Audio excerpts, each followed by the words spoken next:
Chlapi nemajú radi nezávislé ženy. Kto tvrdí túto lož, nech sa ide pozrieť do sadomaso-erotických salónov. Ako si manažéri volikajú v tom, keď konečne nemusia chvíľu robiť rozhodnutia a nechajú to na latexom obtiahnutej domine. Samozrejme, koľký z nás chodia do erotických salónov? Buďme chlapi úprimní. Viac o tom rozprávame, ako by sme to praktizovali. Iná vec je, čo je doma.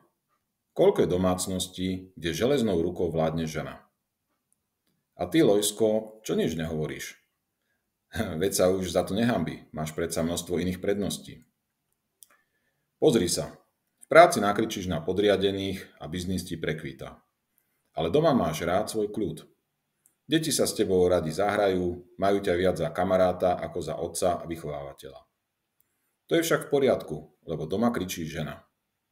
Svoju ženu miluješ aj preto, lebo je taká rázna.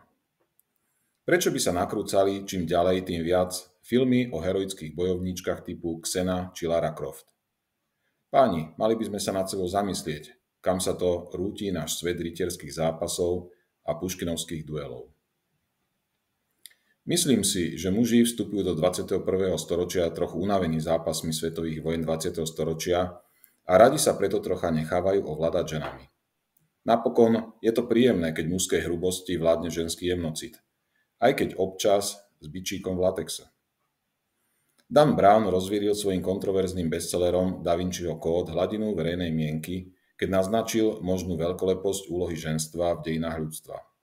Svet potrebuje bojovnú súťaživosť mužov vyvážiť prísnou, ale životodárnou disciplínou nezávislých žien. Silných žien sa môžu báť len slabí muži. A tí si to zaslúžia. Nech sa spamätajú, prestanú sa konečne ľutovať a začnú na sebe pracovať. Aby si ich aj silné ženy dokázali vážiť a videli v nich partnerov. Chlapi, hore sa.